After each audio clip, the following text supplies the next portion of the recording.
O relógio digital no painel do Porsche preto de última geração marcava 02:47 da madrugada, quando Matheus Alcântara, 38 anos, CEO de uma gestora de fortunas, chegou à garagem subterrânea do luxuoso Clube Greenwich, na Vila Nova Conceição, São Paulo.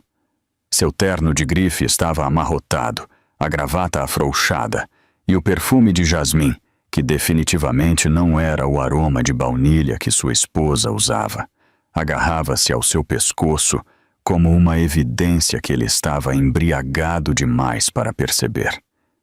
Ele atravessou o lobby cambaleando, passando por Heitor, o porteiro noturno, que discretamente desviou o olhar com uma prática estudada. A viagem de elevador até o penthouse pareceu mais longa que o habitual. Seu reflexo nas paredes espelhadas mostrava uma marca no pescoço mal oculta pelo colarinho, lábios inchados de beijar alguém que não era Isabela.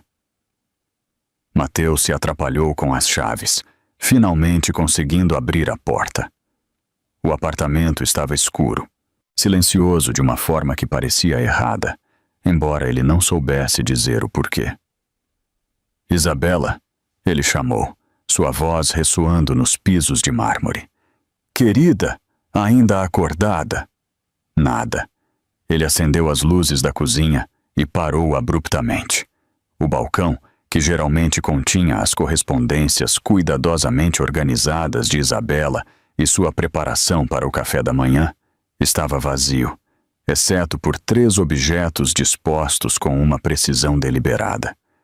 Sua aliança de casamento de platina repousava sozinha em uma pequena poça de luz.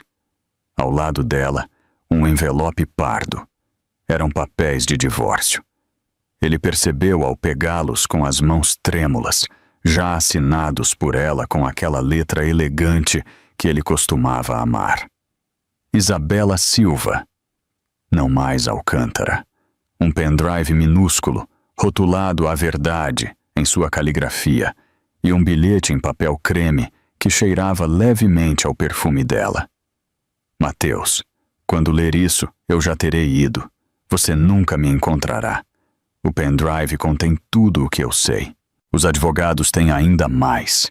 Você a escolheu, então eu escolho a mim mesma. Não me procure, não ligue, não tente consertar isso. Você passará o resto de sua vida se perguntando o que perdeu. Isabela. Suas mãos começaram a tremer. Não o bilhete, não assim. Isabela não fazia saídas dramáticas. Isabela era estável, previsível, segura. Isabela esperava acordada por ele. Isabela o perdoava. Isabela sempre, sempre ficava. Matheus correu pelo apartamento, a negação dando lugar ao pânico. O closet do quarto principal, pela metade vazio. O lado dela do banheiro, escova de dente sumida. Maquiagem e o creme facial especial de R$ 3.000 que ela usava, ausentes. O quarto de hóspedes, onde ele dormia ultimamente, completamente limpo. Ele pegou seu celular. 47 chamadas perdidas para o número dela nas últimas 3 horas. Todas caindo direto na caixa postal. Ele tentou novamente. A voz automatizada que respondeu fez seu estômago afundar. A pessoa para quem você está ligando não aceita mais chamadas deste número. Não, não, não. Matheus sussurrou, percorrendo freneticamente seus contatos. Ele enviou uma mensagem para Marina, a melhor amiga de Isabela. Onde está Isabela? Ela está com você? A resposta veio imediatamente. Não me contate novamente. Minha cliente se comunicará apenas por meios legais. Minha cliente. Meios legais. As palavras o atingiram como um golpe. Depois de 6 anos de casamento, depois de tudo que eles haviam construído juntos, como havia chegado a isso? Quando ela havia planejado isso? Há quanto tempo ela sabia? O pendrive jazia sobre a mesa de centro. Acusador. Seu laptop estava ali. Uma parte dele sabia que não deveria olhar. A parte maior precisava saber o que ela sabia. Ele inseriu o dispositivo com dedos trêmulos. Recibos de hotéis, mensagens de texto, transferências bancárias, fotos. Seu rosto perdeu toda a cor ao abrir a primeira pasta. O Hotel Emiliano, em São Paulo. O Palácio Tangará. O Fassano. Recibos que remontavam a 6 meses. Cada mentira que ele havia contado. Cada noite tarde. Cada viagem de negócios que não era negócio algum. A pasta de fotos era pior. Fotos de vigilância profissional. Ele e Alessandra em cafés ao ar livre. Ele e Alessandra entrando em hotéis. Ele e Alessandra na casa de Isabela, em Angra dos Reis, visíveis através das janelas, íntimos de maneiras que não deixavam nada para a imaginação. "O que diabos você fez comigo, Isabela?" Ele sussurrou. Mas mesmo enquanto as palavras saíam de sua boca, ele sabia. Sabia exatamente o que havia feito. Ele só nunca pensou que ela descobriria. E certamente nunca pensou que ela iria embora. Seu telefone vibrou. Alessandra. "Oi, amor. Chegou em casa. Sinto sua falta." Mateus encarou a mensagem. Depois o apartamento vazio ao seu redor. Depois os papéis de divórcio com a assinatura de Isabela. Pela primeira vez em sua vida adulta, Mateus Alcântara percebeu que havia jogado um jogo que não podia vencer. E Isabela Silva já havia declarado xeque-mate. O sol da manhã já se filtrava pelas janelas do penthouse em São Paulo, projetando luz dourada sobre a cidade. Isabela Silva Alcântara, 34 anos, estava em sua robe de cachemir, junto à máquina de expresso italiana, preparando o café de seu marido exatamente como ele gostava. Torra escura, 2 açúcares, um fio de creme. A mesma maneira que fizera todas as manhãs por 6 anos. Formada em Princeton, ex-banqueira de investimento na Goldman Sachs. Agora, esposa em tempo integral, focada em construir a família que ela e Mateus sempre sonharam. O interfone crepitou. "Bom dia, Dr. Mateus. Seu carro está pronto quando precisar." "Obrigada, reitor." Isabela respondeu calorosamente. Ela ouviu os passos de Mateus nas escadas de mármore. Ele apareceu em um terno Tom Ford perfeitamente ajustado, já checando o celular, já mentalmente a meio caminho da porta. "Bom dia, querida," ele disse, beijando-a na bochecha sem tirar os olhos da tela. "Dia grande. O acordo com a Robertson está fechando, e eu tenho reuniões seguidas até pelo menos às 8 da noite." "Isso é ótimo para a Robertson," disse Isabela, entregando-lhe o café. "Você tem certeza de que não pode ir ao médico às 3? É só um acompanhamento, mas a doutora Palma queria discutir o próximo ciclo de FV." O rosto de Mateus piscou com algo. Aborrecimento? Culpa? Antes de se suavizar novamente em seu sorriso encantador. "Amor, você sabe que eu iria se pudesse, mas estamos falando da minha carreira.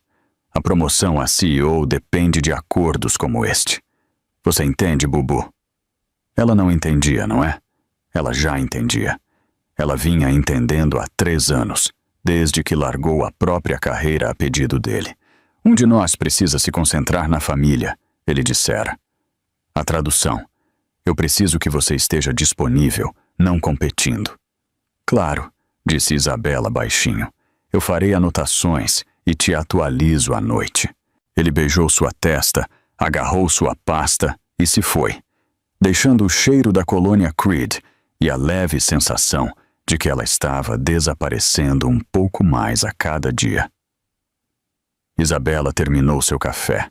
Eles tentavam engravidar há 2 anos. 6 rodadas de FV, 400 mil PAs do seu fundo fiduciário, inúmeras injeções hormonais, e um aborto espontâneo devastador há 4 meses. Ela ligou para Mateus 14 vezes naquele dia, sangrando e aterrorizada. Ele só atendeu horas depois. Sinto muito, querida. Meu celular morreu. Você está bem? Ela mentiu e disse que sim, embora nada estivesse bem desde então. Isabela caminhou até o quarto de hóspedes, que eles haviam começado a converter em um quarto de bebê. Amostras de tinta cobriam uma parede, amarelos suaves e verdes gentis. Neutros, porque eles não sabiam se teriam um menino ou uma menina. Se teriam alguém, afinal. Ela se perguntava do que havia desistido. Seu trabalho na Goldman era exigente, mas gratificante. Ela era boa nisso, talvez até excelente. Mas Mateus tinha sido persuasivo. Assim que tivermos filhos, você vai querer ficar em casa. Por que não começar agora? Desfrute da sua vida, sem estresse. Exceto que a FV era puro estresse, e Mateus nunca estava em casa. E em algum lugar do caminho, Isabela Silva havia se tornado Isabela Alcântara, e depois, simplesmente, Nora Alcântara. E finalmente, apenas a mulher, esperando no penthouse, vazio por um marido que estava sempre ocupado. Ela sacudiu a melancolia e se preparou para a consulta.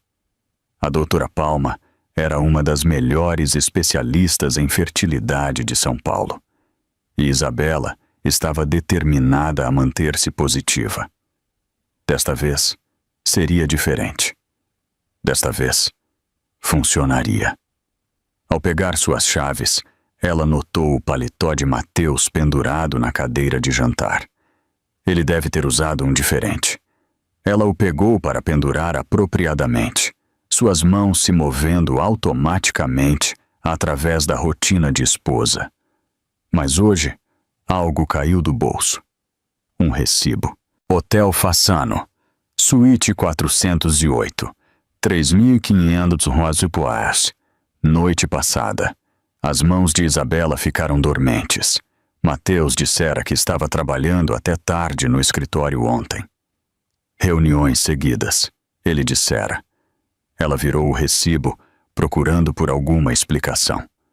Talvez uma reunião com clientes, mas nenhuma empresa pagaria despesas de hotel em São Paulo quando tinham salas de conferência perfeitamente boas no escritório. Ela colocou o recibo cuidadosamente no balcão e pegou o paletó novamente. Desta vez ela olhou mais de perto. Um cabelo longo e escuro no ombro. Isabela era loira. Uma mancha fraca no colarinho. Batom malva profundo. Isabela usava brilho nude. E o cheiro. Não era apenas a colônia dele. Algo mais. Jasmim. Pesado e doce e errado. Isabela sentou-se lentamente em uma das cadeiras da sala de jantar. Paletó em seu colo. Recibo em sua mão. A verdade se instalou sobre ela como água gelada. Seu marido estava tendo um caso, e ela estava a caminho de uma consulta médica para discutir a vinda do filho dele ao mundo. Isabela chegou ao consultório da doutora Palma em piloto automático. O recibo do hotel queimando um buraco em sua bolsa. A clínica de fertilidade estava cheia de casais esperançosos, mulheres com barrigas inchadas e pessoas que ainda acreditavam em finais felizes. Isabela se sentia uma impostora entre eles. Como você se sente? Perguntou a doutora Palma, sentando-se em sua cadeira. Bem, Isabela mentiu. Cansada, estressada. Isso é compreensível, dado tudo o que você passou. Eu queria fazer um acompanhamento após sua última visita. Seus níveis hormonais estavam ligeiramente elevados, o que poderia ser residual do aborto espontâneo. Mas eu gostaria de fazer outro teste, só para ter certeza. Quando foi sua última menstruação? Isabela fez uma pausa pensando. Não sei, 6 semanas? Talvez 7? Os hormônios da FV sempre bagunçam meu ciclo. A expressão da doutora Palma mudou ligeiramente. Vamos fazer um teste rápido, só para descartar coisas antes de falarmos sobre a próxima rodada de FV. Descartar o quê? Gravidez? A doutora Palma disse suavemente. Às vezes, quando as mulheres param de tentar tanto, quando fazem uma pausa nos tratamentos, o corpo relaxa e a natureza encontra um caminho. Isabela queria rir. Depois de 2 anos falhando, depois de 6 rodadas de FIV, depois de 400 mil e inúmeras lágrimas, a ideia de engravidar naturalmente parecia uma piada cósmica. Mas a doutora Palma lhe entregou um copo e a conduziu ao banheiro. E Isabela seguiu os movimentos, porque era isso que ela fazia. Ela seguia instruções. Ela fazia seu papel. Ela era boa em ser quem as pessoas esperavam que ela fosse. 5 minutos depois, ela estava sentada na sala de exame, deslizando em seu telefone para evitar pensar no recibo do hotel, no perfume de jasmim, no cabelo escuro que não era o dela. Palma bateu uma vez e entrou, e a expressão em seu rosto fez a respiração de Isabela parar. Isabela, disse a doutora Palma suavemente, sentando-se à sua frente. Você está grávida. O quarto inclinou. O quê? Você tem aproximadamente 6 semanas. Os batimentos cardíacos estão fortes. Parabéns. 6 semanas. Antes de encontrar o recibo, antes de cheirar o perfume, antes de saber que seu marido era um estranho que mentia tão facilmente quanto respirava. Mas não fizemos FIV há 3 meses, Isabela sussurrou. Estávamos dando um tempo. Às vezes é só isso que é preciso. Seu corpo estava sob muito estresse com os tratamentos. Assim que você parou, ele teve a chance de reiniciar. A doutora Palma estendeu a mão e apertou a de Isabela. Eu sei que isso é avassalador. Reserve um tempo para processar. Processar? Como ela poderia processar que estava finalmente, milagrosamente, grávida do bebê que ela desejava tão desesperadamente e, simultaneamente, descobrir que seu casamento era construído sobre mentiras? Mas alguém sabe? Isabela perguntou. Ninguém. Apenas você e eu. Bom, você precisará decidir quando e como contar ao seu marido. Isabela dirigiu para casa em um torpor, uma mão no volante, a outra inconscientemente descansando em seu estômago ainda plano. Ela parou no supermercado e comprou ingredientes para a comida favorita de Mateus, cordeiro com ervas e batatas ao alecrim. Ela até comprou um cartão de anúncio de gravidez com uma cegonha de desenho animado. Este era para ser o dia mais feliz de sua vida. Em vez disso, ela se sentou em seu carro na garagem do Clube Greenwich e praticou dizer as palavras em voz alta. Mateus, eu estou grávida. Vamos ter um bebê. Ela queria desesperadamente acreditar que havia uma explicação para o recibo. Talvez um colega precisasse de um quarto. Talvez Mateus tenha reservado para um cliente. Talvez o batom pertencesse a alguém que andou de elevador com ele. Talvez ela estivesse imaginando tudo, porque os hormônios da FV a haviam deixado paranoica, assim como Mateus sempre dizia.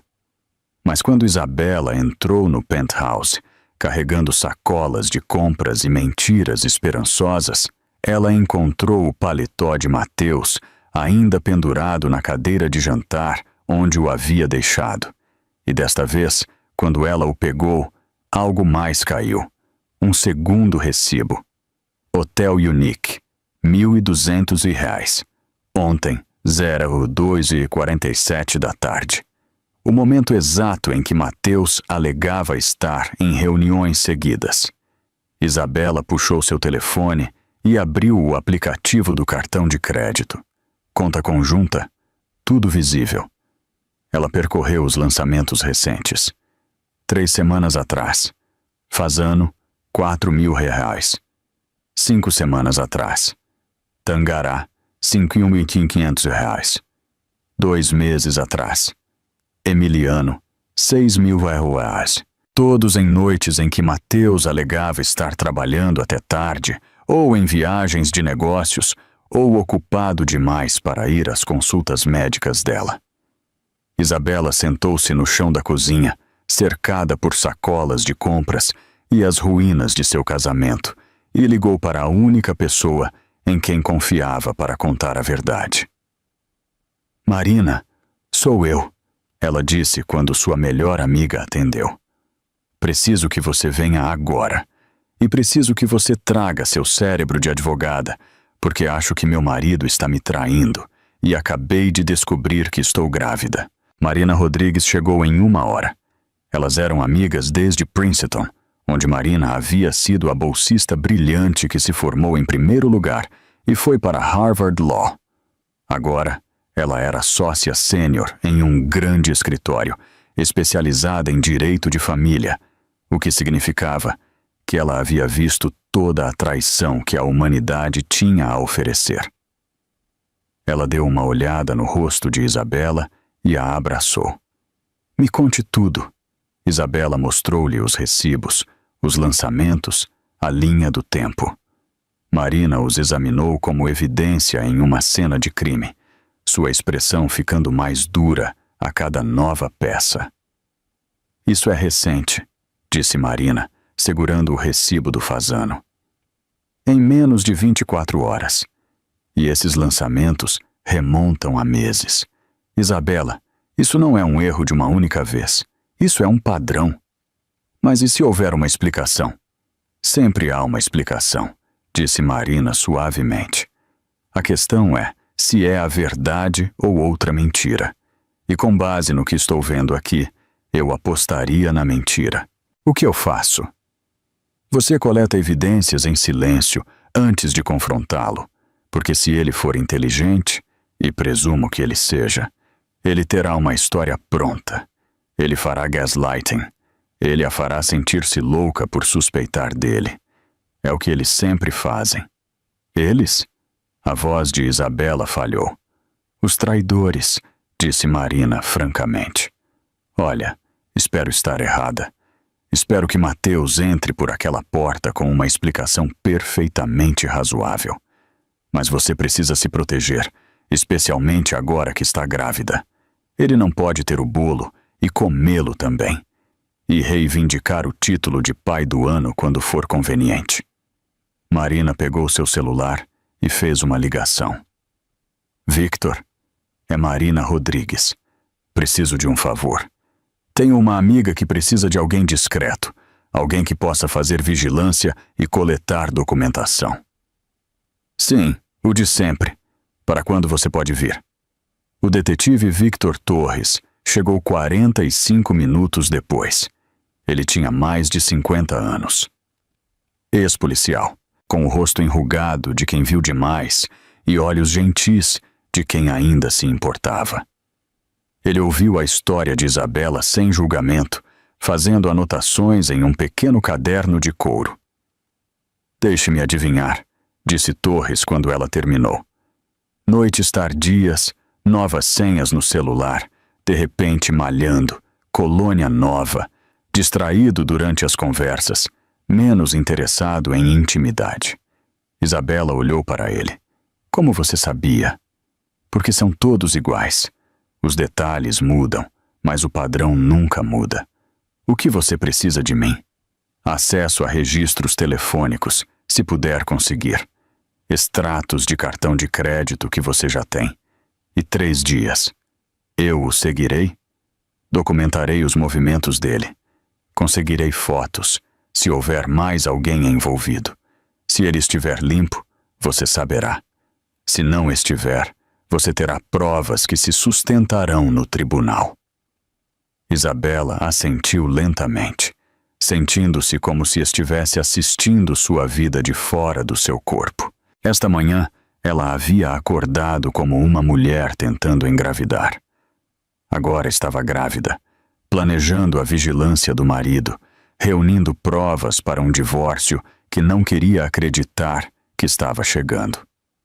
Mais uma coisa, disse Torres enquanto se levantava para ir. O que quer que você descubra, o que quer que aconteça depois, não conte a ele sobre a gravidez até estar pronta. Informação é poder. E agora, você precisa de toda a vantagem que puder obter. Depois que Marina e Torres se foram, Isabela sentou-se sozinha no penthouse e colocou as 2 mãos em seu estômago. 6 semanas. Mal grávida. De verdade. Um pequeno aglomerado de células que, de alguma forma, já era uma pessoa.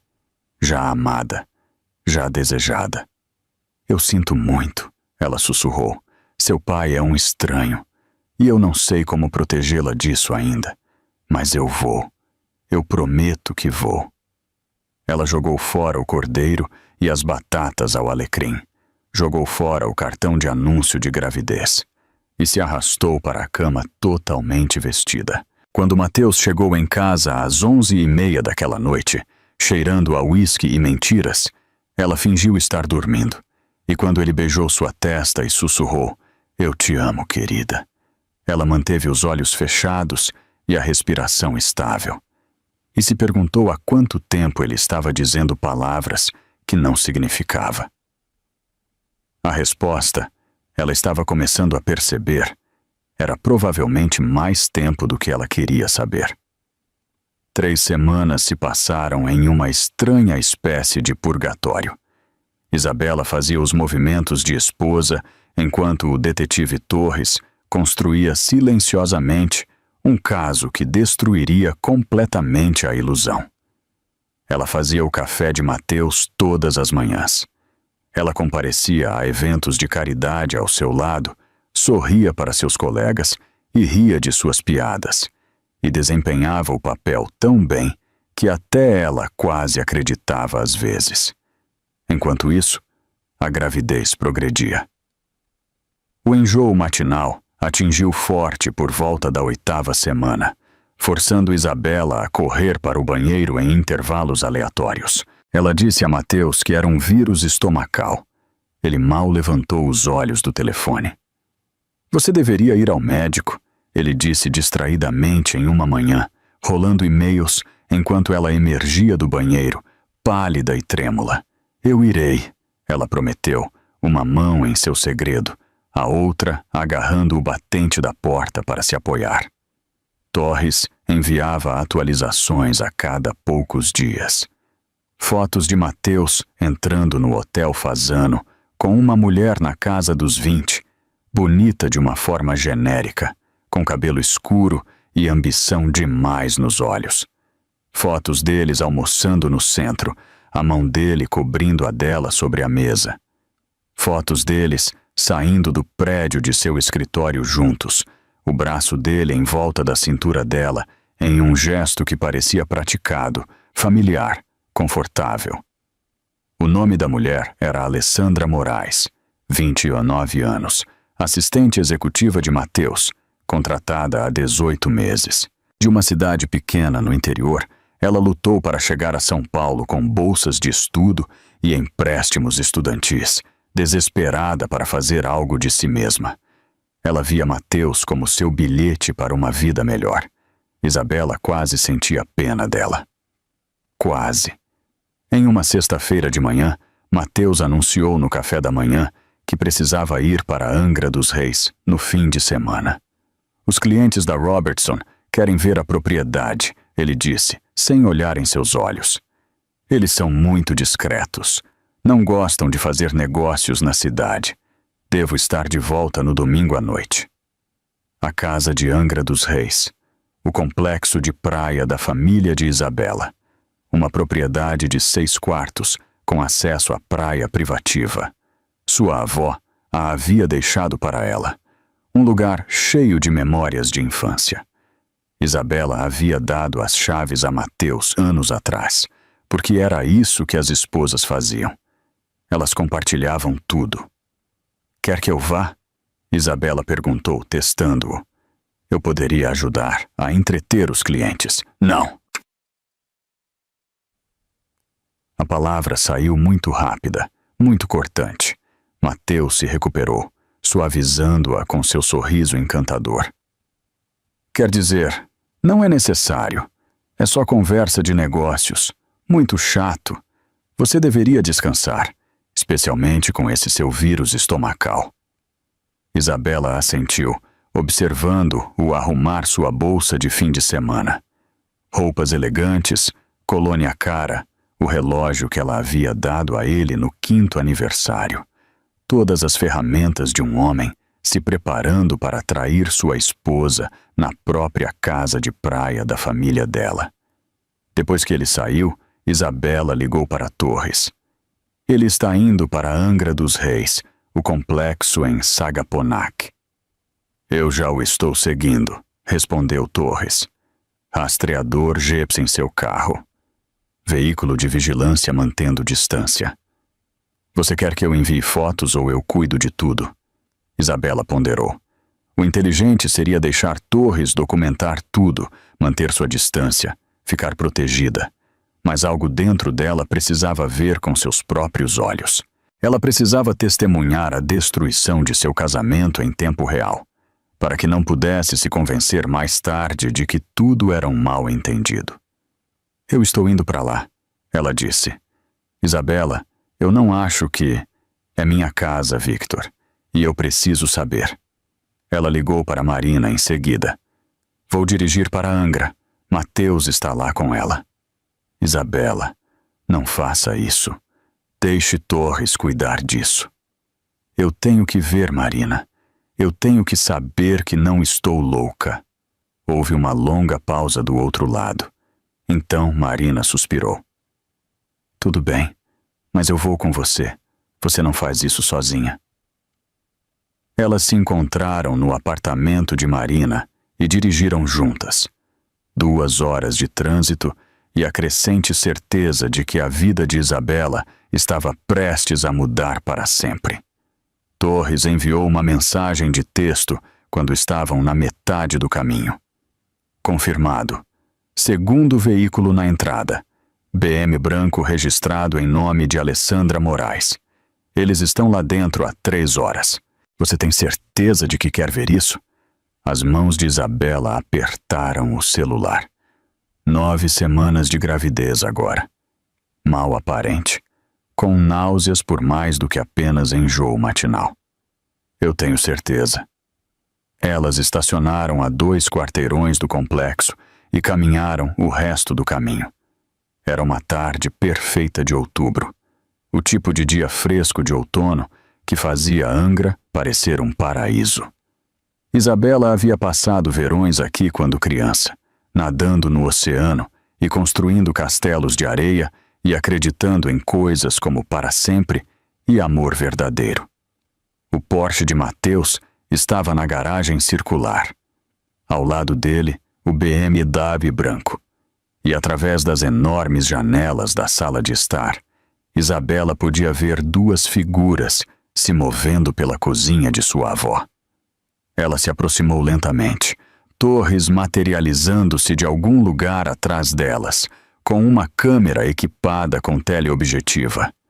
Através da janela, a cena parecia obscenamente doméstica. Mateus cozinhando ovos no fogão, usando um dos aventais que Isabela havia comprado.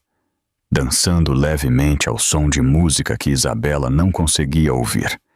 E Alessandra, a mulher que estava dormindo com seu marido, usando o roupão de cachemir de Isabela, aquele que custou R$4.000, aquele que Isabela usava todo domingo de manhã, lendo o jornal e tomando café.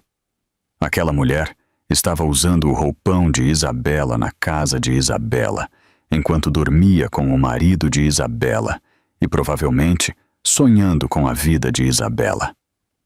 Mateus se inclinou e beijou o pescoço de Alessandra. Ela riu, inclinando a cabeça para trás em um gesto de intimidade fácil. Eles pareciam felizes, confortáveis, como um casal que estava junto há anos em vez de meses. A visão de Isabela se turvou. Ao lado dela, Marina agarrou seu braço para estabilizá-la. Respire, sussurrou Marina. Apenas respire, Bela. Mas Isabela não conseguia respirar, porque sua mão estava em seu estômago e seu marido estava em sua cozinha com outra mulher, e tudo o que ela acreditava sobre sua vida era uma mentira. Torres tirou fotos metodicamente, profissionalmente. Clique, clique, clique. Mateus e Alessandra cozinhando juntos. Mateus e Alessandra rindo juntos. Mateus e Alessandra se beijando na cozinha, onde a avó de Isabela havia lhe ensinado a fazer bolo de cenoura quando ela tinha 8 anos. Isabela se virou antes que pudesse ver mais. Ela chegou ao carro de Marina antes que os soluços viessem, profundos e dilacerantes e quebrados. Marina entrou no banco de trás ao lado dela e a segurou enquanto ela chorava, sem dizer nada, porque não havia nada a dizer. Finalmente, quando Isabela conseguiu falar novamente, ela fez a pergunta que vinha evitando. Há quanto tempo isso está acontecendo? Torres checou suas anotações. Os registros do cartão de crédito mostram lançamentos de hotéis que remontam a 6 meses, mas o aluguel do apartamento que ele está alugando para ela no bairro do Leblon, isso começou há 8 meses. 8 meses. Todo o último ciclo de FV dela. Seu aborto espontâneo. Todas as vezes que ele estava ocupado demais para ir a consultas ou segurá-la enquanto ela chorava. Ele estava construindo uma vida completamente separada com outra pessoa. O que eu faço? Isabela sussurrou. A expressão de Marina era sombria. Você volta para a cidade. Você não diz nada ainda. Torres documenta tudo. E nós construímos um caso tão sólido que Mateus não pode se safar com seu charme e suas mentiras. Mas e o bebê? É exatamente por isso que fazemos isso direito. Você não está lutando apenas por si mesma. Você está lutando por seu filho. E isso significa que precisamos de cada pedaço de evidência, cada vantagem, cada movimento estratégico no lugar antes que você o confronte. Isabela recostou-se no assento, exausta e de coração partido e recém-determinada. Ela colocou as 2 mãos em seu estômago, ainda plano, ainda um segredo, ainda só dela. Tudo bem, disse ela baixinho. Faremos isso direito. Mas, Marina? Sim? Eu não sou mais a mulher que senta e aceita isso. O que quer que aconteça em seguida, eu decido como isso termina. Isabela deveria saber que Mateus não iria silenciosamente. Ela voltou para São Paulo na noite de domingo e passou as 48 horas seguintes planejando sua saída com precisão militar. Marina a conectou a um banco onde Isabela abriu uma nova conta, transferindo fundos de suas economias pessoais, dinheiro que Mateus não podia tocar, porque era anterior ao casamento. Torres instalou um sistema de câmeras discreto no penthouse para documentar quaisquer interações futuras, e Isabela iniciou o processo meticuloso de fotografar cada documento importante, cada ativo, cada peça de evidência de que poderia precisar. Ela estava com 12 semanas de gravidez agora, ainda sem mostrar com roupas soltas, mas o enjoo matinal era brutal. Ela vomitou 7 vezes apenas na segunda-feira, dizendo a Mateus que era intoxicação alimentar quando ele se incomodava em notar entre os telefonemas. Você realmente deveria ir a um médico, ele disse distraidamente, rolando e-mails. Eu irei, mentiu Isabela, uma mão em seu segredo, a outra agarrando o batente da porta para se apoiar. Na noite de segunda-feira, Mateus tentou falar sobre o fim de semana. Isabela, precisamos discutir o que aconteceu. Eu vou pedir o divórcio, disse Isabela calmamente, interrompendo-o. Marina está preparando os papéis. Você será notificado esta semana. O rosto de Mateus passou por choque, raiva e cálculo em rápida sucessão. Não seja dramática. Todo casamento tem momentos difíceis. Podemos superar isso. Você está tendo um caso há pelo menos 6 meses. Você alugou um apartamento para sua amante com nosso dinheiro. Você a trouxe para a minha casa de família. Não há nada para superar. Nosso dinheiro? Da última vez que chequei, sou eu quem ganha um salário. Você não trabalha já há 3 anos. As palavras ficaram no ar como veneno. Isabela sentiu algo dentro dela se cristalizar em uma resolução dura como diamante. Você tem razão. Eu abri mão da minha carreira por você, por nós, pela família que devíamos construir juntos. Mas você estava construindo uma família diferente com outra pessoa. Não foi um erro.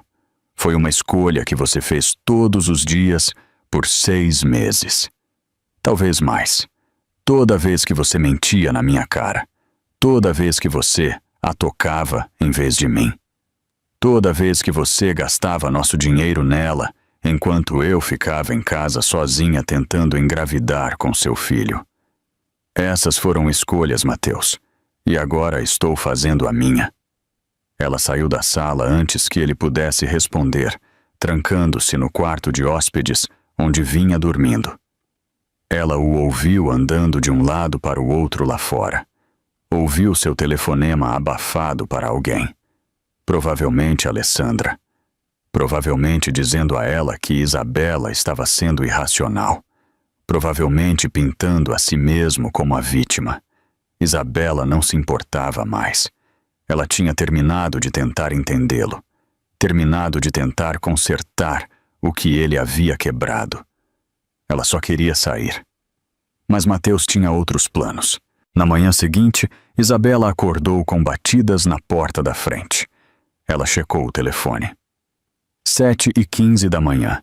Mateus havia saído horas atrás para uma reunião antecipada. Ou assim ele dissera. Ela abriu a porta para encontrar 2 oficiais da Polícia Militar e um escrivão do Tribunal de Família. Isabela Silva Alcântara? Perguntou um oficial. Sim. Temos uma ordem de proteção de emergência apresentada contra a senhora por Mateus Alcântara. A senhora precisa nos acompanhar. O cérebro de Isabela entrou em curto-circuito. O quê? Eu não... O oficial lhe entregou os papéis. Mateus estava alegando que ela o havia agredido fisicamente no sábado à noite em Angra, que ela estava cada vez mais instável e violenta, que ele temia por sua segurança. A evidência que ele havia apresentado, fotos de arranhões em seu braço que Isabela nunca tinha visto, uma gravação dela o ameaçando, que deve ter sido editada da confrontação de sábado, e uma declaração de testemunha de Alessandra Moraes, alegando que ela havia visto Isabela agredir Mateus. Tudo era mentira. Tudo. Mas Isabela entendeu imediatamente o que Mateus estava fazendo. Ele estava usando o sistema legal para controlá-la, para fazê-la parecer instável, para minar qualquer reivindicação de custódia que ela pudesse fazer. Porque ele deve suspeitar, Isabela percebeu com crescente horror. Ele deve suspeitar que ela está grávida. A ordem exige que a senhora permaneça a pelo menos 500 pés do Sr. Alcântara, explicou o oficial. Como a senhora reside atualmente no penthouse de Vila Nova Conceição, a senhora precisará sair imediatamente. Mas essa é a minha casa, a minha família é dona. Senhora, se a senhora se recusar a cumprir, teremos que prendê-la. E isso só piorará as coisas no tribunal. Isabela ligou para Marina com as mãos trêmulas. Mateus apresentou uma ordem de restrição. Estão me expulsando do penthouse. Não resista, disse Marina imediatamente. Se você for presa, mesmo que as acusações sejam retiradas mais tarde, isso destrói sua credibilidade. Pegue o que precisar. Eu a encontrarei no meu lugar. Lutaremos contra isso no tribunal, mas você precisa manter a calma agora. Pelo bebê. O bebê. Certo. Isabela estava com 12 semanas de gravidez, sendo forçada a sair de sua própria casa por um marido que havia transformado a lei em uma arma. Ela fez as malas rapidamente enquanto os oficiais observavam, sentindo-se humilhada e impotente. No hall, ela passou por Heitor, o porteiro. Dona Alcântara, Heitor disse baixinho. Eu não sei o que está acontecendo, mas quero que a senhora saiba. Eu vi o Dr. Mateus trazer aquela outra mulher aqui, várias vezes. Se a senhora precisar de alguém para testemunhar sobre isso, me avise. Os olhos de Isabela se encheram de lágrimas. Obrigada, Heitor. Lá fora, ela viu Mateus parado na janela do penthouse com seu café, observando-a ir embora, e ao lado dele, mal visível, estava a Alessandra. Ela também não tinha ido embora. A demissão, a postagem no LinkedIn, o remorso, tudo teatro. Eles simplesmente haviam se tornado subterrâneos. Isabela entrou no carro de Marina e sentiu o último pedaço de sua vida anterior se estilhaçar. Durante a semana seguinte, Mateus desdobrou sua estratégia com eficiência impiedosa. Ele esvaziou a conta bancária conjunta de 87 mil lás, a quantia exata que Isabela havia gasto de seu fundo fiduciário em tratamentos de FV, alegando que eram fundos conjugais aos quais ele tinha direito. Ele cancelou todos os cartões de crédito que estavam em seu nome, deixando Isabela sem acesso a dinheiro, exceto pelos poucos milhares que ela havia transferido para sua conta pessoal. Então, ele foi atrás do próprio fundo fiduciário. Tio Roberto era o curador da herança de Isabela de sua avó.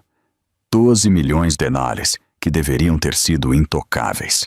Mas Mateus havia passado anos cultivando um relacionamento com Roberto por meio de partidas de golfe e jantares caros. Quando o advogado de Mateus contatou Roberto alegando que Isabela estava mentalmente instável e tomando decisões erráticas, Roberto congelou todo o fundo fiduciário pendente de uma investigação. Tio Roberto, você me conhece a vida toda, implorou Isabela por telefone. Como você pode acreditar nele em vez de mim? Isabela, querida, Mateus me mostrou registros médicos de sua terapeuta. O relatório da doutora Bennett diz que você tem depressão, paranoia, pensamento obsessivo. E o relatório policial de Angra. Ele inventou tudo isso. Ele pagou a doutora Bennett para escrever um relatório falso. Isso soa paranoico, Isabela. Você está se ouvindo? Talvez você precise de um descanso, de um tempo para si. A traição de sua própria família cortou mais fundo do que qualquer coisa que Mateus havia feito. Isabela desligou e olhou para sua conta bancária no telefone. 417 Rolls-Royce. Era tudo o que restava. Sem acesso ao penthouse, sem acesso ao seu fundo fiduciário, sem cartões de crédito, sem renda própria. E ela estava com 12 semanas de gravidez, com um bebê que precisaria de cuidados médicos, proteção legal e um futuro que ela mal conseguia imaginar fornecer. Ele levou tudo. Isabela sussurrou para Marina naquela noite, sentada no pequeno quarto de hóspedes do apartamento de Marina nos Jardins. Porque o sistema é projetado por homens que sabem como armá-lo, disse Marina sombriamente. Mas nós vamos revidar. Só precisamos de tempo. Tempo era algo que Isabela não tinha muito. Cada dia trazia novos desafios. A mãe de Mateus, Daiane, começou a ligar para a família e amigos de Isabela, espalhando uma história cuidadosamente elaborada. Isabela atacou Mateus em um acesso de ciúmes. Isabela estava recusando tratamento para seus problemas de saúde mental. Isabela estava fazendo acusações falsas para encobrir sua própria instabilidade. Os sussurros se espalharam por seu círculo social como fogo selvagem. Em sua aula de yoga, mulheres que Isabela conhecia há anos evitavam contato visual. No café, o barista que costumava conversar com ela de repente ficou em silêncio. Os telefonemas de Isabela para velhos amigos ficaram sem resposta. Até seu pai começou a duvidar dela. Ricardo Silva tinha Alzheimer em estágio inicial, embora a família o mantivesse em segredo. Sua memória era irregular, seu julgamento comprometido. Quando Mateus o visitou em seu escritório, sem o conhecimento de Isabela, e lhe mostrou o relatório policial, os registros médicos falsos, as gravações editadas, Ricardo acreditou em cada palavra. Isabela tem estado sob muito estresse, Ricardo disse ao seu sócio Martin. Talvez Mateus esteja certo. Talvez ela precise de ajuda. O isolamento era sufocante. Isabela se viu passando dias inteiros no quarto de hóspedes de Marina, encarando o teto, perguntando-se como sua vida havia implodido tão completamente. Ela estava com 13 semanas de gravidez agora, começando a mostrar uma pequena saliência quando deitada. O bebê estava crescendo saudável e forte, de acordo com a doutora Palma. Mas Isabela se sentia tudo menos forte. Uma noite, incapaz de dormir, Isabela abriu seu laptop e começou a pesquisar. O pai pode obter a custódia de um bebê não nascido? Como desaparecer completamente? É seguro voar durante a gravidez? Ela não estava exatamente suicida, mas ela entendeu pela primeira vez como as pessoas chegavam ao ponto em que desaparecer parecia mais fácil do que lutar. Seu telefone tocou. Doutora Palma. Isabela, você perdeu sua consulta de ontem. Estou preocupada com você. Eu sinto muito, disse Isabela, sua voz plana. As coisas têm sido complicadas. Eu imagino, mas eu preciso que você venha. Seu ultrassom de 12 semanas estava ótimo, mas eu quero verificar seus níveis de estresse. O cortisol alto pode afetar o desenvolvimento do bebê. O bebê. Isabela colocou a mão em sua pequena barriga. Em todo o caos da guerra legal de Mateus, ela quase havia se esquecido do motivo pelo qual estava lutando. Doutora Palma, Isabela perguntou baixinho. Você acha que eu consigo fazer isso? Ser mãe, quando eu não consigo nem proteger a mim mesma? Eu acho, disse a doutora Palma suavemente, que você é mais forte do que pensa. E eu acho que esse bebê tem sorte de ter uma mãe que está disposta a lutar por eles, mesmo quando tudo parece impossível. Mas Isabela, você não pode fazer isso sozinha. Você precisa de ajuda. Ajuda de verdade. Depois de desligar, Isabela sentou-se no escuro e chorou até não sobrar mais nada. Então ela se recompôs, lavou o rosto e foi até onde Marina estava trabalhando em sua mesa de jantar. Eu preciso te contar uma coisa, disse Isabela. E depois que eu te contar, preciso que você me ajude a descobrir como vamos vencer isso. Porque eu estou grávida, Marina. 14 semanas a partir de amanhã. E Mateus não pode saber até que eu esteja pronta. Porque no segundo em que ele souber, ele vai usá-lo para me destruir completamente. O rosto de Marina passou por choque. Então compreensão. Então determinação feroz. Tudo bem. Tudo bem. Trabalhamos com isso. Isso é realmente bom, Isabela. Nos dá uma vantagem.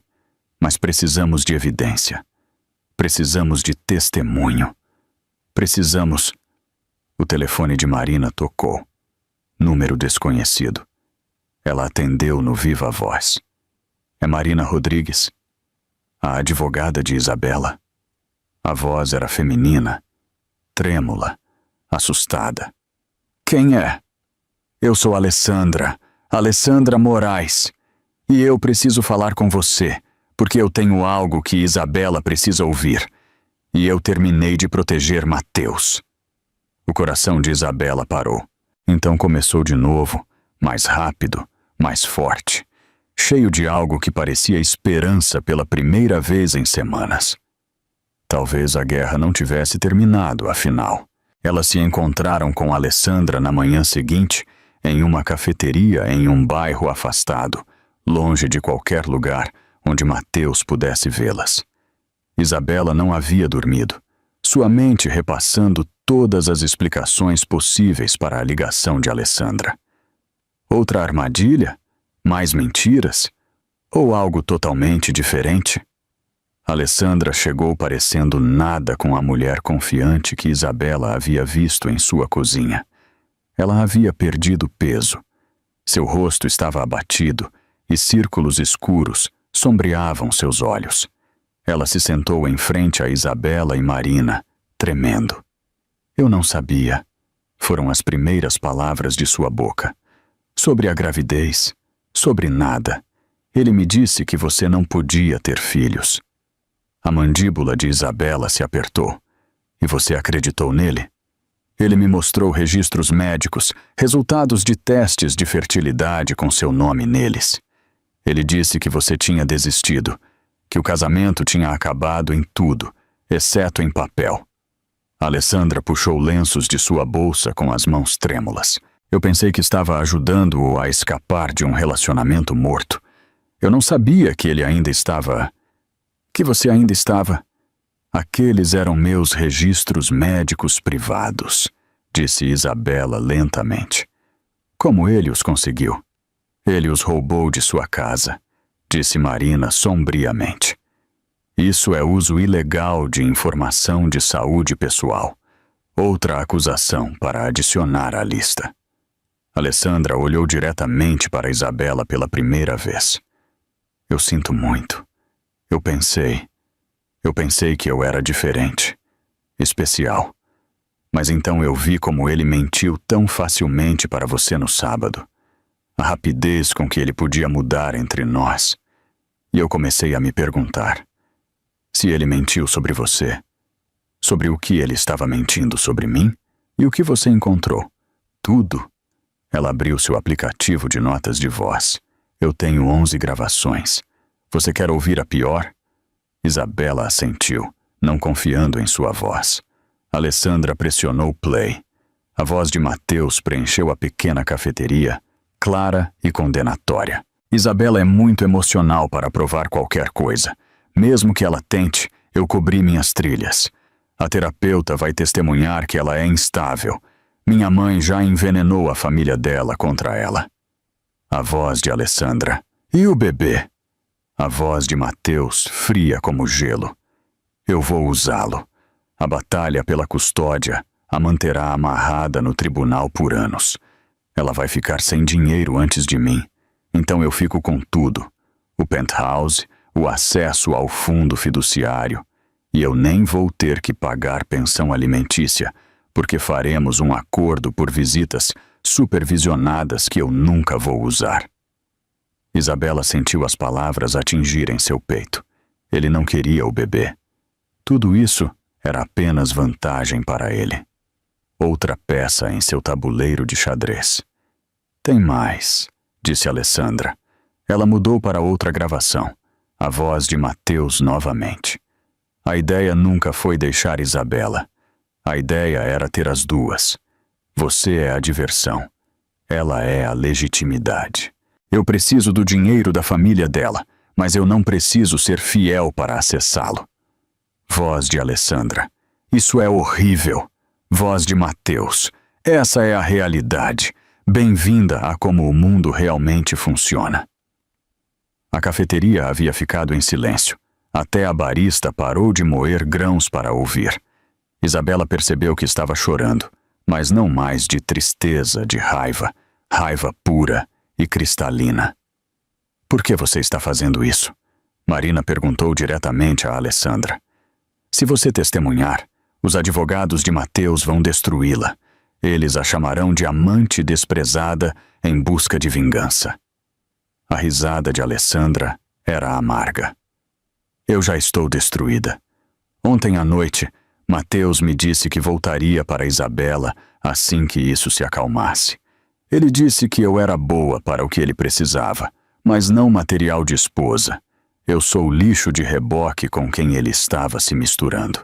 Essas foram as palavras exatas dele. Isabela estendeu a mão por cima da mesa e pegou a mão de Alessandra. O gesto surpreendeu a ambas. Obrigada por fazer o certo. Eu não estou fazendo por agradecimentos, disse Alessandra. Estou fazendo porque é o certo, e porque ele teria feito exatamente com você o que tentou fazer comigo. Não somos inimigas, Isabela. Nós duas somos apenas mulheres que acreditaram em um mentiroso. O detetive Torres chegou à cafeteria 20 minutos depois, tendo ouvido do seu carro do lado de fora. Ele verificou a autenticidade das gravações, documentou a cadeia de custódia e adicionou 11 peças a mais de evidência à montanha que estavam construindo. Durante a semana seguinte, o caso se uniu como um quebra-cabeça.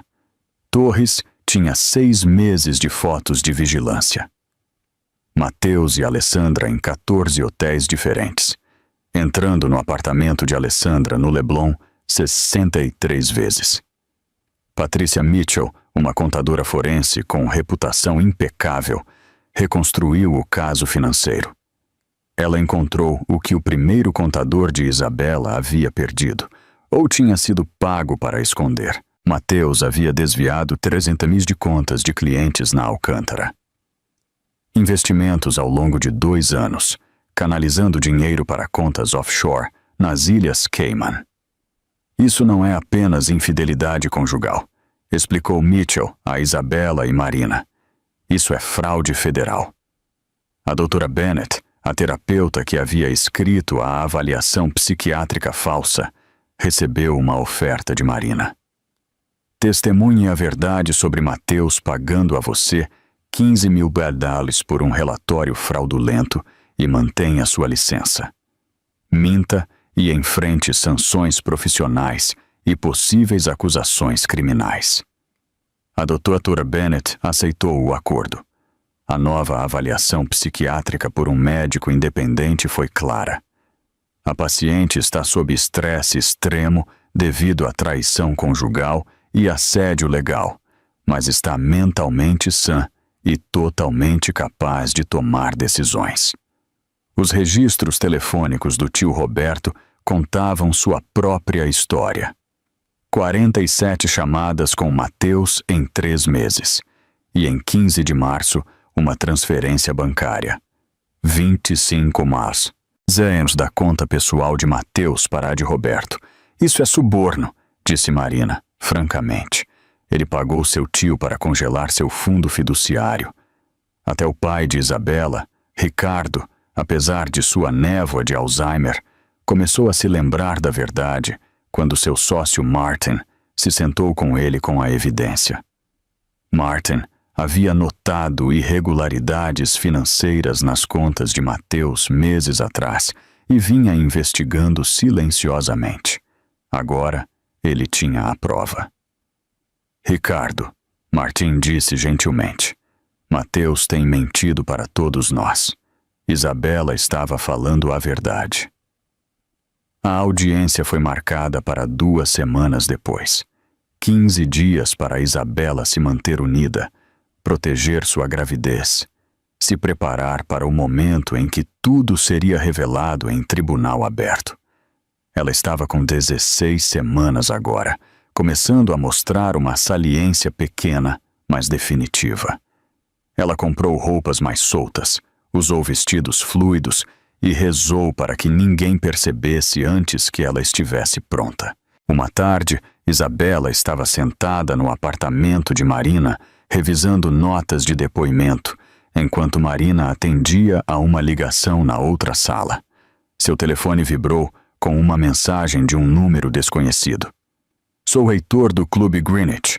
Só queria que a senhora soubesse que contei ao advogado tudo o que vi. O senhor Alcântara trazendo aquela mulher para o penthouse quando a senhora não estava.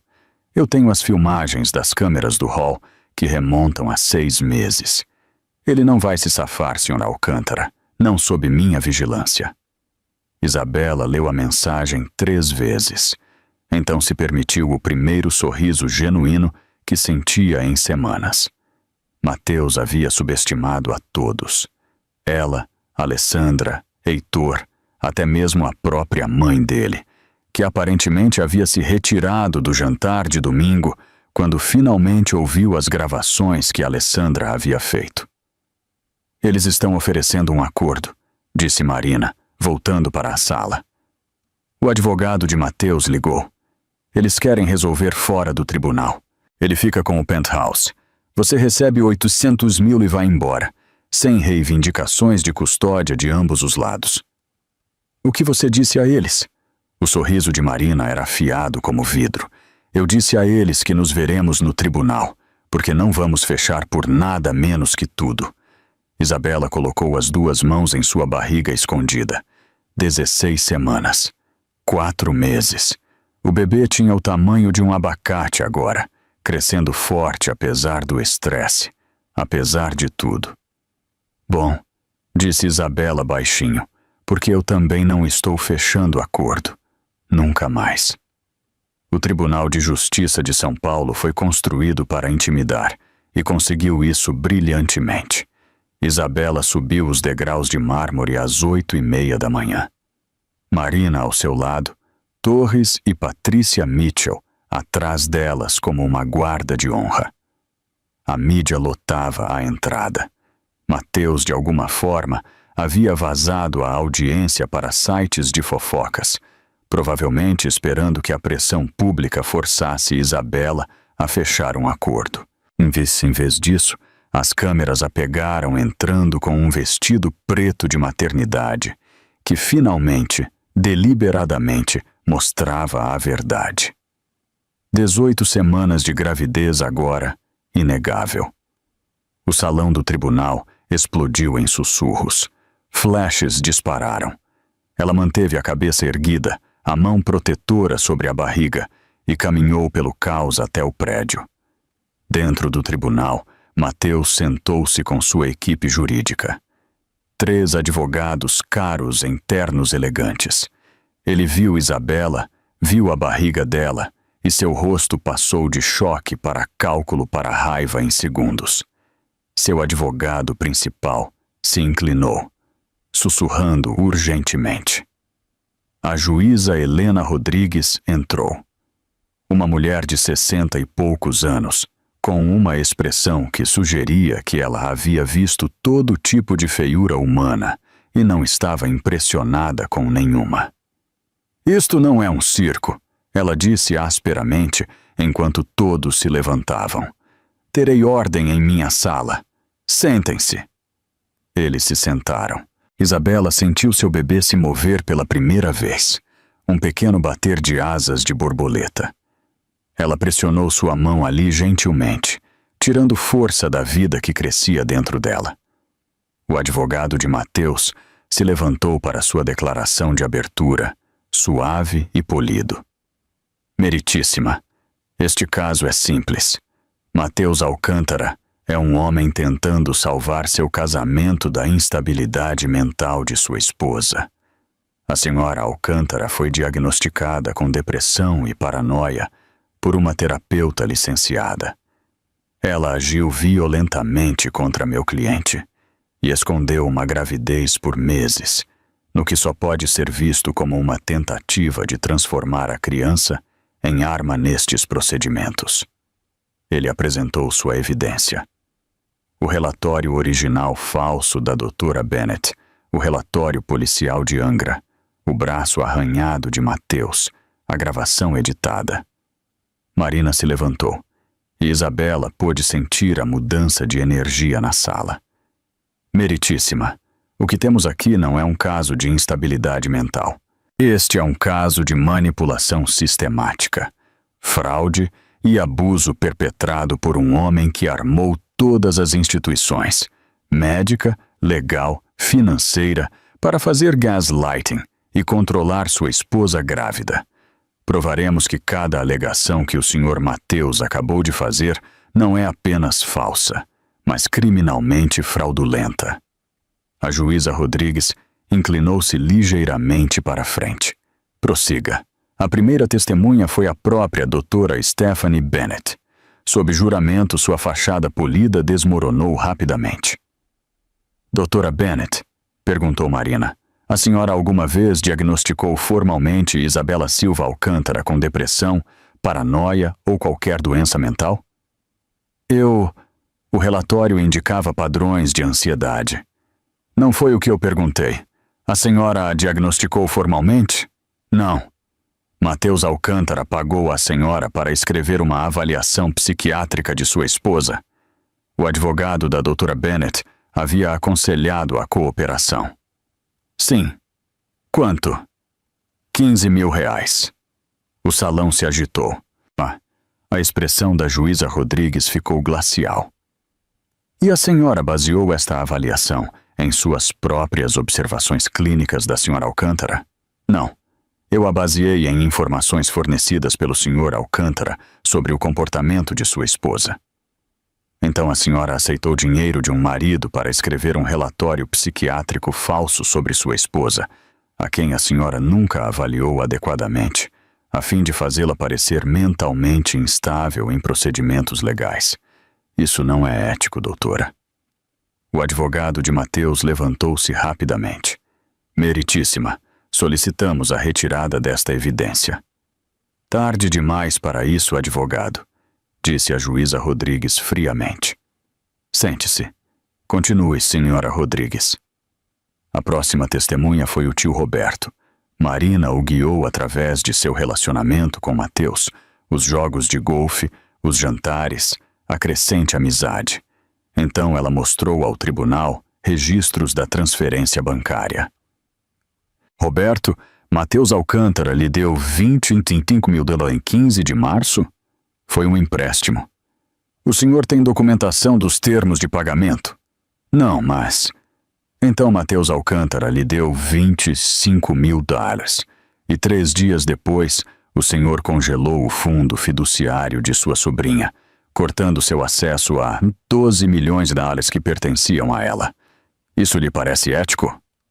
O rosto de Roberto estava cinzento. Eu posso ter cometido um erro de julgamento. Um erro? Repetiu Marina, francamente. O senhor escolheu um homem que conhecia há 2 anos, em detrimento de sua própria sobrinha, a quem conhecia a vida toda, depois que ele lhe pagou $25.000. Isso não é um erro, Sr. Roberto. Isso é corrupção. O detetive Torres apresentou sua evidência metodicamente.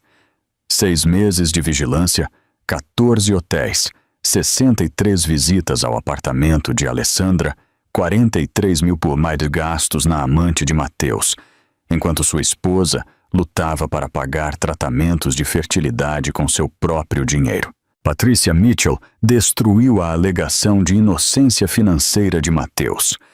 340 mil pesos desviados. Contas offshore. Empresas de fachada. Fraude em linhas estaduais. E para onde foi esse dinheiro? Perguntou Marina. Aproximadamente $180.000 para uma conta em nome da senhora Moraes. O restante para as contas pessoais do Sr. Alcântara, nas Ilhas Cayman. Enquanto Mitchell testemunhava, 2 homens de ternos escuros entraram no tribunal e se sentaram na última fila. Isabela reconheceu os crachás em seus cintos. Receita Federal. O intervalo para o almoço chegou. Isabela sentou-se no corredor, mão na barriga, exausta. Uma mulher que ela não conhecia se aproximou hesitantemente. Eu tenho acompanhado sua história online, disse a mulher. Sinto muito por ter acreditado nas mentiras. Você é incrivelmente corajosa. Isabela sentiu as lágrimas arderem em seus olhos. Obrigada. A sessão da tarde começou com o depoimento de Alessandra. O advogado de Mateus a atacou cruelmente. A senhora é uma destruidora de lares, não é, Sra. Moraes? Sim. A senhora seduziu um homem casado por dinheiro e avanço profissional? Sim. E agora está testemunhando porque ele a deixou? Alessandra olhou diretamente para a juíza. Eu tive um caso com um homem casado. Eu estava errada. Mas isso não torna o que estou prestes a dizer falso. E estou testemunhando porque finalmente entendo que Mateus Alcântara é um predador que usa mulheres e as descarta. Não vou deixar que ele faça com ela o que tentou fazer comigo. Marina se aproximou gentilmente.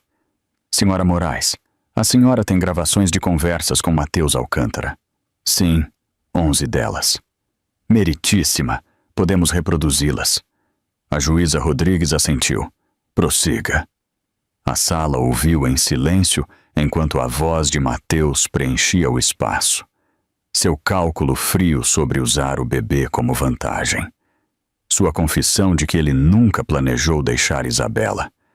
Que Alessandra era apenas a diversão, enquanto Isabela era a legitimidade. Sua conversa com seu advogado sobre prolongar os procedimentos de custódia até que Isabela ficasse sem dinheiro. A cada gravação, Mateus encolhia mais em seu assento. Sua mãe, Diane, levantou-se e saiu. Vários de seus colegas a seguiram. Quando a terceira gravação terminou, até seus advogados pareciam enjoados. Senhor Alcântara, disse a juíza Rodrigues, sua voz cortando o silêncio atordoado. Eu preciso que o senhor suba ao estrado. O interrogatório cruzado de Mateus foi brutal. Marina desmantelou cada mentira sistematicamente. Então ela o deixou se enforcar com suas próprias palavras. O senhor testemunhou que queria estar envolvido na vida de seu filho, correto? Sim, claro. Então, por favor, explique ao tribunal por que o senhor disse ao seu advogado, e cito da gravação, eu não me importo com a criança. Isso foi tirado do contexto. Que contexto faz com que eu não me importo com a criança pareça bom, senhor Alcântara? Eu quis dizer que naquele momento específico eu estava focado em estratégia legal. Então, o senhor usa seu filho não nascido como estratégia legal? Não, O senhor desviou ou não 340 mil de contas de clientes na Alcântara Investimentos? Eu não tenho ideia do que a senhora está falando. Meritíssima, eu gostaria de apresentar o anexo 40 transferências bancárias de contas de clientes da Alcântara Investimentos para contas offshore, em nome do senhor Alcântara. Os agentes da Receita Federal na última fila levantaram-se simultaneamente. Um se aproximou do estrado e sussurrou para a juíza Rodrigues. Senhor Alcântara, disse a juíza, o senhor precisará permanecer presente após estes procedimentos. A Receita Federal tem perguntas sobre suas declarações de imposto de renda. O advogado principal de Mateus, Shaw, recolheu seus papéis com movimentos bruscos e furiosos. Meritíssima, eu me retiro deste caso com efeito imediato. O senhor está abandonando seu cliente.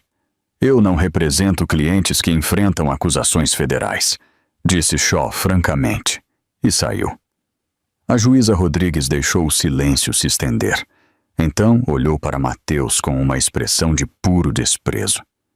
Eu presidi o Tribunal de Família por 23 anos, ela começou. Eu vi coisas terríveis, vício, abuso, negligência. Mas este caso é notável por sua crueldade. Senhor Alcântara, o senhor é um mentiroso, um ladrão e um manipulador. O senhor abusou de todas as instituições destinadas a proteger as pessoas. O senhor as transformou em armas contra sua esposa grávida. E o senhor fez tudo isso sem um pingo de remorso. Ela deixou isso penetrar antes de continuar. Estou concedendo a petição de divórcio da senhora Alcântara. O senhor não receberá nada. O acordo pré-nupcial que o senhor convenientemente esqueceu especifica que a infidelidade confisca todos os ativos conjugais. O senhor tem direito a 0. Além disso, estou ordenando testes de paternidade supervisionados imediatos. Se esta criança for sua, o senhor não terá custódia. O senhor não terá visitas não supervisionadas. O senhor não terá autoridade para tomar decisões parentais. A senhora Alcântara terá custódia legal e física exclusiva. Também estou encaminhando este assunto ao Ministério Público para processo criminal por acusações de fraude, desvio de dinheiro, perjúrio e manipulação de testemunhas. E, senhor Alcântara, se o senhor contatar a senhora Alcântara novamente fora da comunicação ordenada pelo tribunal através de advogados, eu pessoalmente me certificarei de que o senhor passe 30 dias na prisão por desacato. Fui clara? A voz de Mateus era apenas um sussurro. Sim, meritíssima, pois saia da minha sala.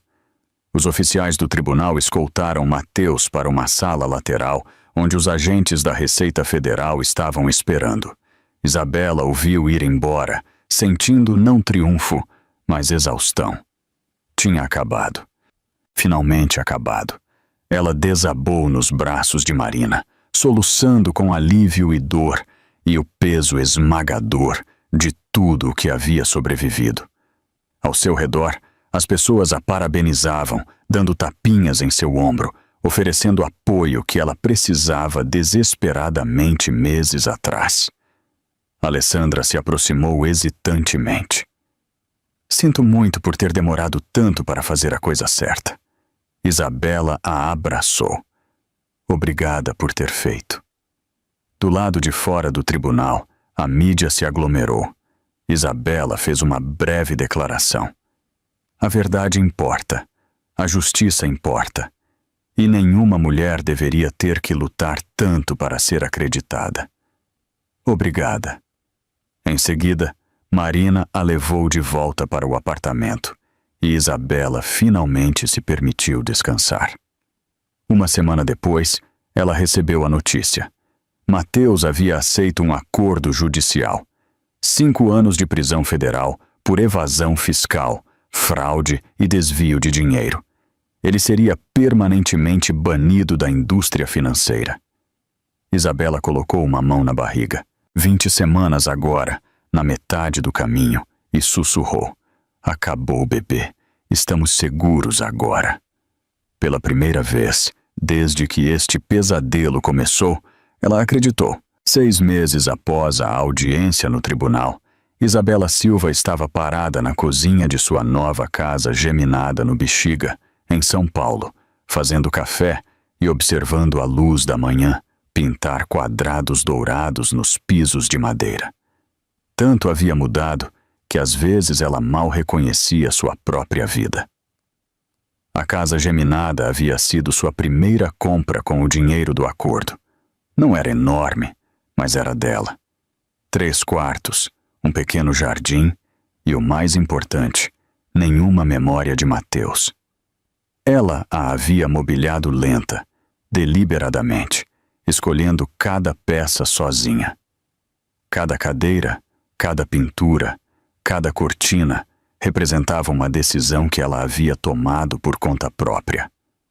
O monitor do bebê na bancada mostrava Emília Graça Silva dormindo pacificamente no quarto de bebê lá em cima.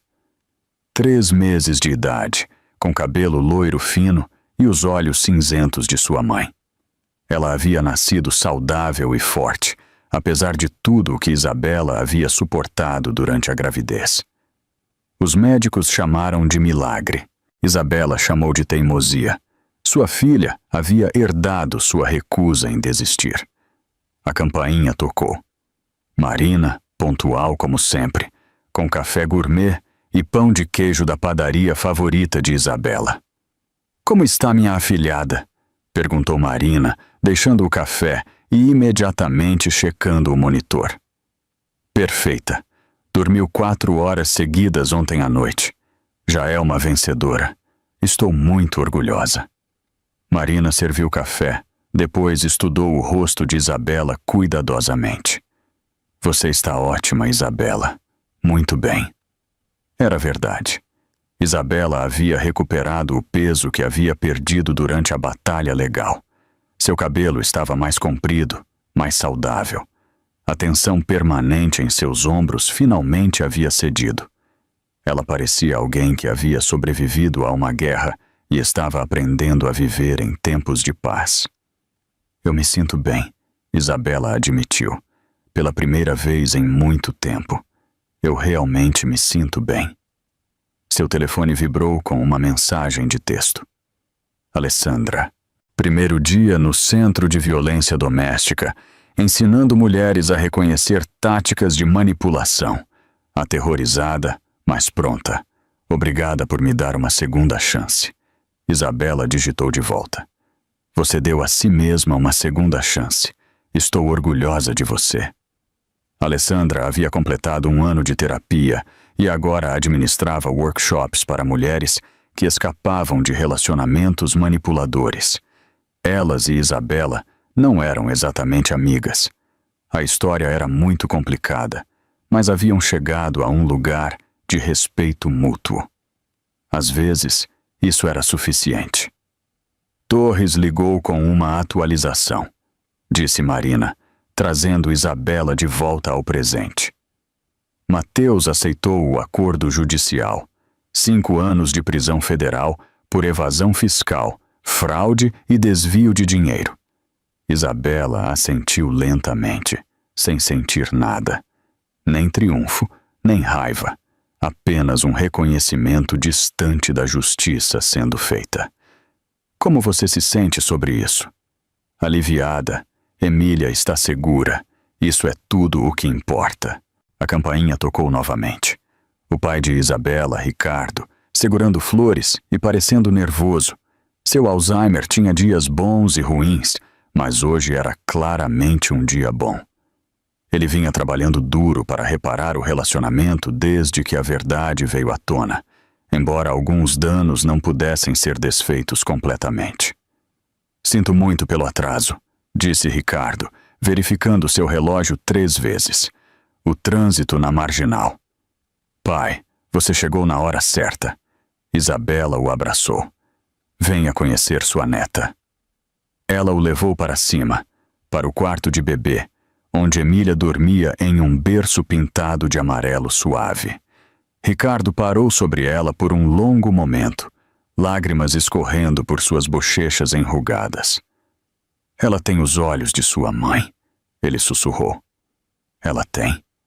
Eu sinto muito, Isabela, por não ter acreditado em você, por tê-la decepcionado quando você mais precisou de mim. Isabela pegou sua mão. Você está aqui agora. Isso é o que importa. Eles passaram a manhã juntos, os 3, reconstruindo o que Mateus havia tentado destruir. Ricardo segurou Emília enquanto ela arrulhava e agarrava seus dedos. Marina contava histórias sobre os últimos casos do escritório. Isabela preparou o almoço e sentiu algo que não experimentava há mais de 1 ano. Contentamento. Depois que eles se foram, Isabela sentou-se na cadeira de balanço ao lado do berço de Emília e abriu seu laptop. Silva Analytics havia sido lançada há 3 meses. Uma empresa de consultoria financeira especificamente para mulheres passando por divórcios, ajudando-as a proteger seus ativos e entender seus direitos. Isabela havia aproveitado suas conexões de Princeton, sua experiência na Goldman Sachs e sua dolorosamente conquistada experiência em abuso financeiro. A empresa já era lucrativa. Mais importante, ela era importante. Isabela recebia e-mails diariamente de mulheres agradecendo por salvar seus futuros financeiros, por acreditarem nelas quando mais ninguém o fez, por mostrar-lhes que podiam sobreviver e prosperar após a traição. Seu telefone tocou. Número desconhecido. Ela quase não atendeu, mas algo a fez atender. Isabela Silva, uma voz masculina, oficial e cautelosa. Aqui é o oficial Martinez, da penitenciária de Tremembé. Mateus Alcântara tem tentado ligar para a senhora. Ele usou todos os seus privilégios telefônicos este mês, mas ele queria que eu transmitisse uma mensagem. A mão de Isabela apertou o telefone. Eu não estou interessada. Ele diz que precisa falar com a senhora sobre Emília, sobre custódia, sobre ser pai. Por um momento, Isabela não conseguiu respirar. Então ela encontrou sua voz, fria e clara. Por favor, diga ao Sr. Alcântara que eu tenho custódia legal exclusiva, conforme determinado pela juíza Rodrigues. Ele não tem o direito de me contatar. Se ele persistir, eu apresentarei acusações de assédio. Estamos claros? Sim, senhora. Transmitirei isso. Isabela desligou e bloqueou o número. Ela olhou para Emília, dormindo pacificamente, sem saber que seu pai biológico estava tentando se intrometer de volta em suas vidas. Você não precisa dele. Isabela sussurrou. Você nunca precisará. Seu pai será aquele que conquistar esse título através do amor e da presença. Não o homem que compartilha seu DNA. 2 anos se passaram. Emília cresceu e se tornou uma criança pequena, brilhante e curiosa, com cachos loiros e a determinação obstinada de sua mãe. Ela disse sua primeira palavra aos 10 meses. Mamãe. Deu seus primeiros passos aos 13 meses e aos 2 anos conseguia contar até 20 e sabia todas as suas cores. A Silva Analytics havia se expandido para 3 funcionárias e estava avaliada em R$2 milhões. Isabela havia sido entrevistada pela Forbes, convidada para falar em conferências e abordada por editores sobre a escrita de um livro sobre abuso financeiro e recuperação. Sua vida amorosa era inexistente e ela estava bem com isso. Em uma tarde de sábado, no início da primavera, Isabela levou Emília ao Parque Ibirapuera. Elas estavam alimentando os patos perto do lago, quando Emília de repente puxou a mão de Isabela. Mamãe, olhe, patos grandes. Isabela levantou os olhos do pão que estavam jogando e congelou. A 5 metros de distância, observando-as, estava Mateus. Ele estava com uma aparência terrível. A prisão o havia envelhecido uma década. Ele estava mais magro, assombrado, vestindo um terno barato que estava mal ajustado em sua estrutura. Seus olhos eram o pior, desesperados e vazios simultaneamente. Eles se encararam através do gramado e da distância impossível. O primeiro instinto de Isabela foi agarrar Emília e correr. Seu segundo foi ligar para a polícia. Seu terceiro, surpreendentemente, foi curiosidade sobre o que ele poderia dizer. Mateus se aproximou lentamente, as mãos visíveis, não ameaçador. Isabela. Mateus. Sua voz era neutra. Emília se agarrou à sua perna, sentindo a tensão. Ela é linda. Sua voz falhou na palavra. Obrigada. Um longo e terrível silêncio. Os patos grasnaram alheios. Eu posso conhecê-la? A resposta de Isabela veio sem hesitação. Não. Ser pai não te torna pai. O amor faz. A presença faz. Estar lá quando é difícil faz. Você cometeu erros. Você tomou decisões. Todos os dias, por meses, você escolheu me trair. Mentir para mim, tentar me destruir. Isso não foram erros. Foram escolhas. O rosto de Mateus desabou. Então eu nunca conhecerei minha filha? As palavras saíram quebradas. Isso cabe a um juiz decidir, se você quiser prosseguir legalmente. Mas, honestamente, Mateus, pergunte a si mesmo. Você a quer? Ou você quer vencer? Porque ela merece um pai que a queira por quem ela é, não pelo que ela representa. A verdade atingiu Mateus visivelmente. Seus ombros caíram. Eu não sei se sei como fazer isso. Eu sei, disse Isabela gentilmente. É por isso que a resposta é não. Ela pegou Emília no colo, que imediatamente enterrou o rosto no pescoço de Isabela. Diga adeus aos patos, bebê. Estamos indo para casa. Enquanto se afastavam, Emília acenou para o lago. Tchau, patos! Isabela não olhou para trás, mas sentiu Mateus observá-las até desaparecerem na curva do caminho. Ela esperava sentir algo, raiva, tristeza, triunfo. Em vez disso, ela sentiu apenas alívio. O capítulo estava, finalmente, definitivamente, encerrado. 3 anos após o dia no parque, Isabela recebeu uma carta. A caligrafia era de Mateus, mas o endereço do remetente era de uma clínica de reabilitação no interior. Ela debateu se deveria abri-la. Finalmente, por curiosidade mais do que qualquer outra coisa, ela o fez. Isabela, eu não espero resposta. Só preciso que você saiba algumas coisas. Você estava certa. Eu não queria Emília. Eu queria vencer. Eu queria controle. Eu queria o que eu achava que merecia, sem fazer o trabalho para realmente merecê-lo. Passei 3 anos em terapia. Tratamento de verdade desta vez, não atuação.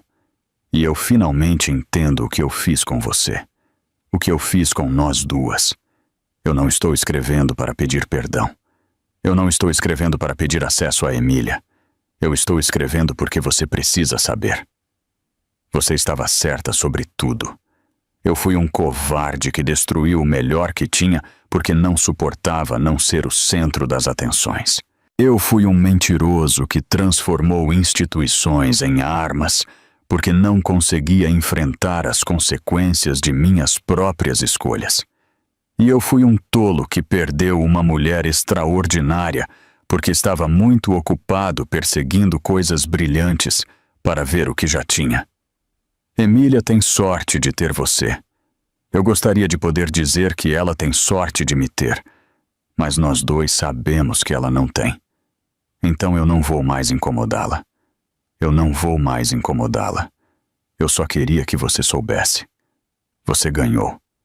Não porque a juíza disse, mas porque você construiu uma vida que vale a pena viver. E eu estou aqui, sozinho, finalmente enfrentando quem eu realmente sou. Obrigado por lutar. Obrigado por sobreviver. E obrigado por proteger nossa filha de mim até que eu pudesse me proteger de mim mesmo. Mateus Isabela leu a carta 2 vezes, depois a dobrou cuidadosamente e a guardou em uma gaveta. Não era perdão. Não era redenção.